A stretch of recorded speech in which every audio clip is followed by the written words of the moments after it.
It all began 3 months ago, when my girlfriend, Emily, and I moved into that ground-floor apartment at 174 Flower Street. It was tucked in the back of an old building, with peeling wallpaper and a musty smell that never left the air. We needed to save money, so we ignored the state of the place. The landlord, a strange guy with a scruffy mustache, said the rent was low because the previous tenants didn't take good care of it. At the time, I thought he just wanted to unload the property quickly. The first few weeks were normal, if you can call living in a place where the bathroom door creaked even when no one was there normal. But then, one night, the microwave turned on by itself at 3 a.m. I was sure I'd turned everything off before bed. Emily said it was probably a short circuit, but when we checked, the dial was spinning on its own, like some demented clock. I flipped the breaker, but the next day, the battery-free radio in the bedroom started tuning into static. We laughed nervously, saying it was just the age of the building. Deep down, though, we knew it wasn't that simple. Things got worse slowly. One night, Emily woke up screaming because she felt a cold hand grab her ankle. I turned on the light immediately, but no one was there. She swore she saw a shadow pass by the bedroom door, but when I ran to check, the hallway was empty. After that, I started noticing small things. The room temperature would drop suddenly, even with the heater on, the bathroom mirror fogged up on its own, as if someone had breathed on it, and always, there was this dragging sound coming from the ceiling, like nails being scraped ever so slowly. We started sleeping with the lights on, but even then, our sleep was restless, filled with strange dreams that felt more like someone else's memories. It was that Friday night when everything fell apart. I'd had a glass of wine to relax and passed out on the couch while Emily read in bed. I don't know how long I slept, but I jolted awake with the feeling that someone was staring at me. The apartment was deathly silent, but then I heard it, Ryan. Whispered softly, coming from the dark hallway. My blood froze. The voice was raspy, drawn out, like someone talking underwater. I tried to scream, but my throat locked up. I stumbled out of bed, drenched in cold sweat, and ran to the bedroom. Emily was asleep, so I shook her awake, panicked. By the time she opened her eyes, the hallway was empty, and I couldn't explain anything clearly. She thought I was having a nightmare, but I knew what I'd heard. The next morning, we decided to leave. While Emily packed our bags, I went to the door to grab the newspaper that had fallen in the entryway. But the door wouldn't open. It wasn't locked, but something was holding it from the other side. I pulled hard, and it suddenly gave way, slamming into the wall with a loud bang. Outside, the hallway was empty, but the air was freezing, so cold my breath turned to mist. I looked down and saw a dark stain spreading under the door of the neighboring apartment, though, come to think of it, I'd never seen anyone go in or out of there. That's when Emily screamed. I ran back to the bedroom and found her frozen in front of the mirror, pointing at her reflection. Her image was wrong, her eyes were completely black, and a wide, unnatural grin stretched across her face. I blinked for a second, and when I looked again, it was just Emily, trembling and crying. Today, 3 months later, I still can't explain what happened. We went back to the apartment the next morning, and everything seemed normal. The door opened, the mirror reflected properly, and even the mold smelled less aggressive.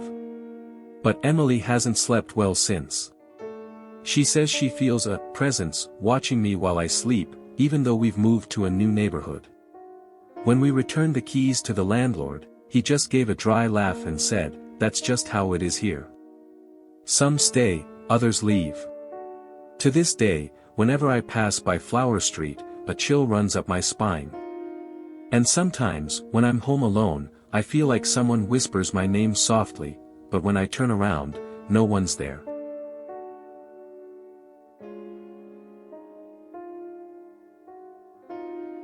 I moved into this house 2 weeks ago.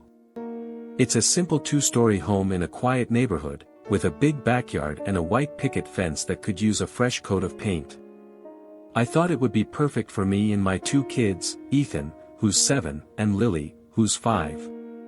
But from the very first day, something felt off. The first night was normal, if you don't count the incessant barking of my dogs, Maggie and Rocky, directed at the front door. The next day, while unpacking boxes in the living room, I saw a man standing in the front yard. He wore an impeccable gray suit, but he was barefoot, his feet planted in the grass. I froze. He didn't move, just stared at the door like he was waiting for something. When I shouted, "Can I help you?" he vanished. I thought I'd imagined it, but the dogs kept growling at empty space for the rest of the afternoon. That night, I added extra locks to the doors and told the kids it was just Mom being silly. But in the middle of the night, I woke up to Maggie whimpering and pawing at the window in my bedroom. I peeked through the curtain, and there he was again, standing under the streetlight, same rigid posture, same pale, expressionless face. This time, he was staring directly at Ethan's window. I ran to the kids' room and found them sleeping peacefully, but their window was slightly open, even though I was sure I'd locked it. The next morning, I found muddy footprints on the windowsill, as if someone had tried to climb in. The following day, I went to the police station to report the sightings. The officer took notes with a bored look and said there were no records of break-ins in the area, handing me a flyer about home security. "Probably just some loiterer," he said, like that solved everything. On the way back, I stopped at the store and bought security cameras. While installing them, I noticed something strange. The back door's lock was scratched, as if someone had tried to force it with a screwdriver. Maggie barked at me when I got close, which was odd, she never barked at me. That night, I decided to review the camera footage. Nothing. Absolutely nothing. But as I was about to sleep, I heard footsteps in the hallway. Light ones, like fingertips tapping against the floor. I froze. The footsteps stopped at the kids' bedroom door. I slowly got up, clutching the frying pan I'd left by the bed, and opened my door. The hallway was empty, but the closet door at the end of the hall was slightly ajar. I was sure I'd closed it before going to bed. When I approached, I saw the doorknob was smeared with dirt, and inside, hanging on a hanger, was a gray suit identical to the one the man in the yard had worn. The next morning, I decided to search the house top to bottom. Ethan and Lily were at school, and the dogs followed me closely, growling softly. In the attic, I found an old suitcase hidden behind boxes of decorations. Inside were vintage children's clothes, a worn-out teddy bear, and a photo album. The pictures showed a family that had lived here decades ago, a man in a gray suit, a woman in a floral dress, and 2 young children. On the last page was a yellowed newspaper clipping, "Missing family found after 30 years linked to regional abduction case." The man in the photos was identical to the one I'd seen in the yard. Today, 2 weeks later, the incidents have stopped as suddenly as they began. The dogs still bark at the door sometimes, and Lily mentions a quiet man watching her from the backyard during recess, but no one else has appeared. The police said the abduction case was never solved. I've changed the locks and installed alarms, but I can't shake the feeling that something, or someone, is still here. Yesterday, I found a pair of muddy shoes at the bottom of the hallway closet. They weren't mine. Or Ethan's. And when I asked the neighbor if she'd ever seen the man in the gray suit, her eyes widened, and she said, "The one who disappeared with his family? He hasn't been seen in 30 years.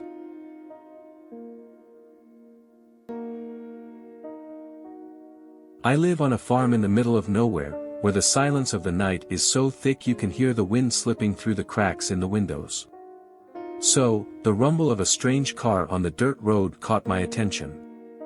I peeked through the curtain and saw an old black sedan parked near the gate to the property.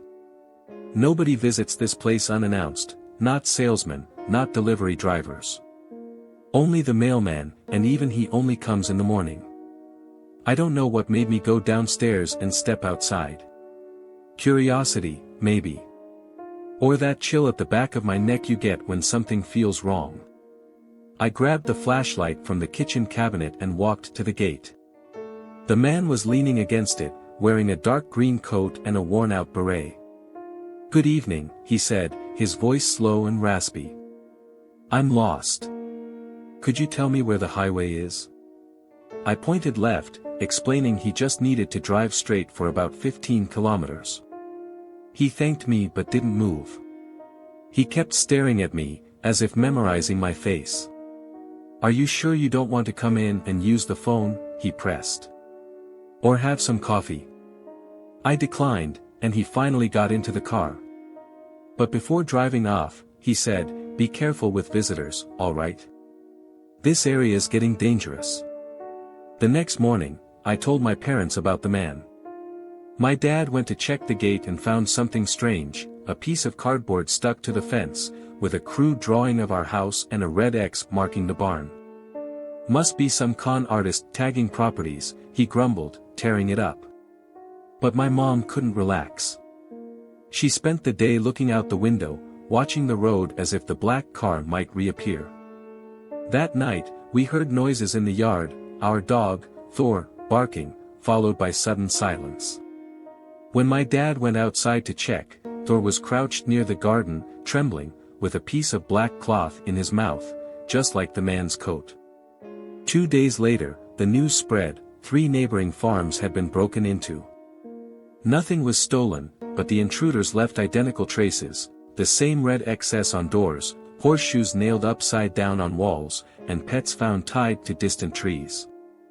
At school, I overheard whispers about a group that studies isolated houses for bigger attacks. When I got home, my mom was boarding up the windows with extra planks. "It's not paranoia," she said, her eyes red. "Someone's marking territory." And then, that night, the same black car drove slowly past the road, only this time, there was no one inside. That early morning, I decided to check the barn. Something about the way the man had marked the X bothered me. It felt like a warning, but not for the homeowners. For someone else. When I went in, the air felt heavy, as if the space had been breathed into by something massive. The harnesses were scattered on the floor, and there were muddy shoe prints in the hay. But the worst part was the smell, rusted metal and something sweet, like rotten fruit. In the back of the barn, I found a pile of stones arranged in a circle, with a piece of dirt-streaked rope in the center. Attached to the rope was a faded Polaroid of our house, dated 3 days before the man showed up.